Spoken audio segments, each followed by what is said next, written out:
selamat malam teman-teman remaja. Kembali kita bertemu di dalam ibadah di malam ini. Sebelum memulai, mari kita berdoa.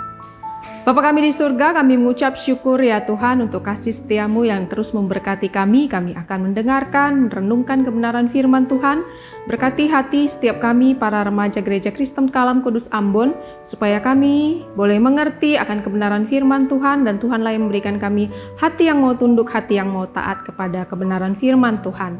Di dalam nama Tuhan Yesus kami berdoa, kami mengucap syukur. Amin.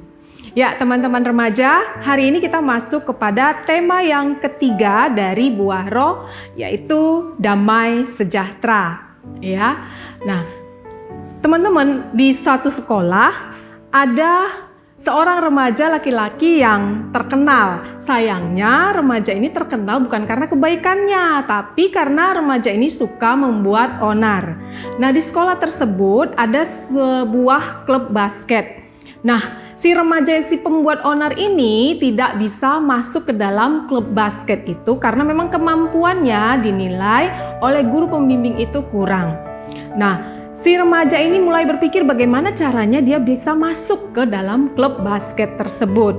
Dan akhirnya dia melihat ada dua pemain di dalam klub basket sekolah itu yang menyukai satu perempuan yang sama di sekolah mereka. Akhirnya mulailah dia berpikir untuk bagaimana caranya bisa mengadu domba kedua pemain basket ini supaya klub di dalam klub basket ini bisa kacau akhirnya. Dan mulailah dia bersaksi dusta, dan akhirnya salah satu pemain basket yang suka terhadap perempuan yang sama itu mengundurkan diri karena hasil dari adu domba dan saksi dusta si remaja pembuat onar ini. Dan akhirnya guru pun memasukkan si pembuat onar ini ke dalam klub basket tersebut.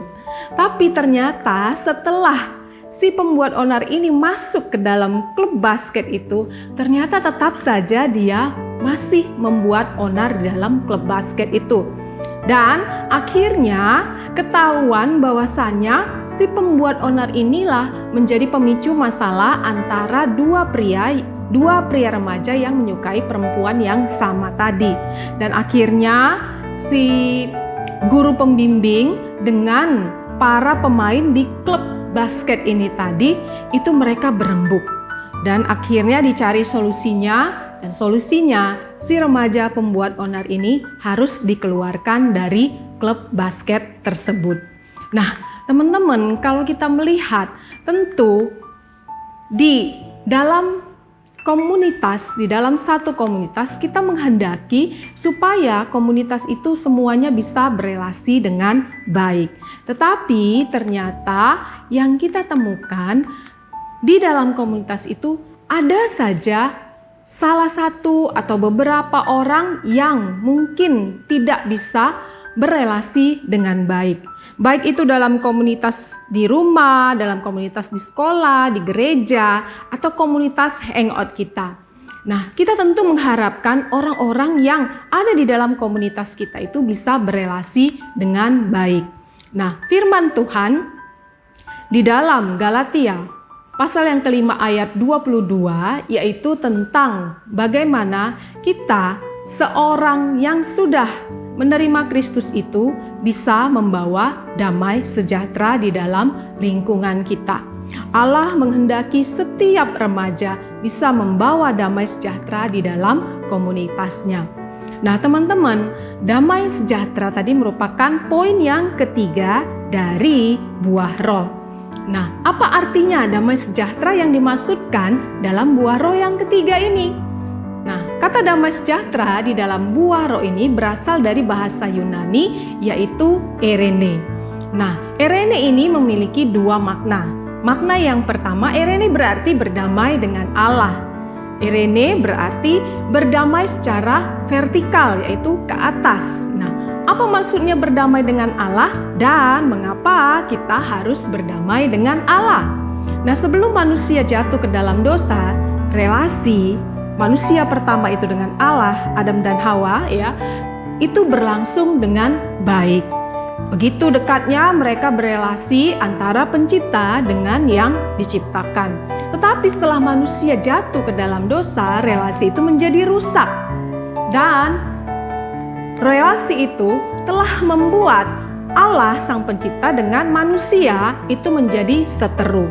Bahkan dosa itu kita melihat diwariskan kepada setiap kita manusia. Sehingga Roma 3 ayat 23 itu berkata, semua manusia telah berdosa dan telah kehilangan kemuliaan Allah. Nah, karena manusia itu sudah berdosa, maka tidak ada cara apapun, usaha apapun, kebaikan apapun, upeti apapun untuk bisa mendamaikan manusia yang berdosa itu tadi, yang berseteru itu tadi dengan Allah.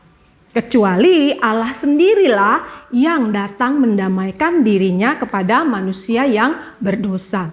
Nah, inilah cara yang dikehendaki Allah, yaitu mendamaikan dirinya dengan datang ke dunia. Firman Tuhan di dalam Injil Yohanes berkata, firman itu sudah menjadi daging. Itulah Kristus. Kristus turun, datang ke dalam dunia menjadi manusia sama dengan kita.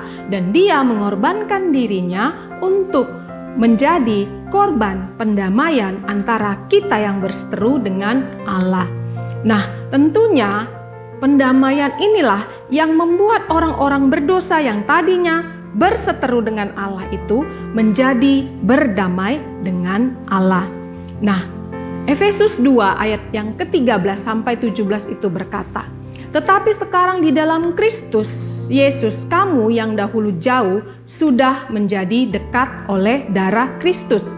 Karena dialah damai sejahtera kita yang telah mempersatukan kedua pihak dan yang telah merubuhkan tembok pemisah, yaitu perseteruan. Sebab dengan matinya sebagai manusia, ia telah membatalkan hukum Taurat dengan segala perintah dan ketentuannya untuk menciptakan keduanya menjadi satu manusia baru di dalam dirinya, dan dengan itu mengadakan damai dengan dirinya dan dengan mengadakan damai sejahtera dan untuk memperdamaikan keduanya di dalam satu tubuh dengan Allah oleh salib, dengan melenyapkan perseteruan pada salib itu. Ia datang dan memberitakan damai sejahtera kepada kamu yang jauh dan damai sejahtera kepada mereka yang dekat. Sehingga orang yang sudah berdamai dengan Allah dalam Roma 5 ayat yang pertama itu berkata, manusia yang sudah berdamai dengan Allah itu akan hidup di dalam damai sejahtera dengan Allah. Jadi bukan lagi kita berseteru karena sudah diperdamaikan oleh darah Kristus. Nah, teman-teman, manusia berdosa itu diibaratkan seperti orang yang sudah masuk ke dalam lubang. Kalau sudah masuk ke dalam lubang yang terperosok dalam, berarti kita dengan cara apapun tidak bisa untuk naik ke atas. Nah, kita membutuhkan orang dari atas untuk mengambil kita. Itulah Kristus yang sudah datang mengambil kita manusia yang sudah terperosok ke dalam dosa. Nah, kemudian lanjut yang kedua, makna dari erene itu berarti hidup harmonis dan penuh kasih di dalam berelasi dengan orang percaya yang lain. Nah, tentu orang yang bisa berhidup berelasi harmonis dengan orang yang lain adalah orang itu sudah berdamai dengan Allah. Tetapi apakah bisa orang yang belum berdamai dengan Allah itu membawa damai sejahtera kepada komunitasnya? Tentu bisa. Kalau kita melihat ya, PBB itu mengirim utusan perdamaian, pasukan perdamaian. Bisa tidak memperdamaikan? Bisa, tetapi mereka memperdamaikan atas hati nurani. Tetapi bagi orang yang membawa damai, yang sudah dibenarkan terlebih dahulu, yang sudah berdamai terlebih dahulu dengan Allah, itu mereka akan membawa damai sejahtera yang dari Kristus. Nah, orang yang sudah berdamai dengan Kristus itu otomatis hidupnya akan memiliki satu budaya yang baru, yaitu membawa damai sejahtera kepada setiap komunitas di mana dia berada. Nah, orang yang sudah berdamai ini yang memiliki relasi yang intim lagi dengan Allah. Roma 14 ayat 19 itu berkata, orang itu akan mengejar apa yang mendatangkan damai sejahtera dan yang berguna untuk saling membangun. Nah, teman-teman, jika ada di antara kita yang masih belum berdamai dengan Allah, mintalah Allah Roh Kudus beranugerah untuk memperdamaikan hidup kita ini dengan Bapa yang di surga. Hanya dengan cara demikian kita bisa berdamai dengan Allah, dan baiklah kita yang sudah berdamai dengan Allah, bawalah budaya baru itu, budaya membawa damai sejahtera bagi setiap komunitas kita. Apakah komunitas di rumah, di gereja, di sekolah, komunitas hangout kita, komunitas apapun di mana kita berada, bawalah selalu damai sejahtera itu. Karena orang yang membawa damai sejahtera itu tentunya adalah orang-orang yang sudah berdamai dengan Allah.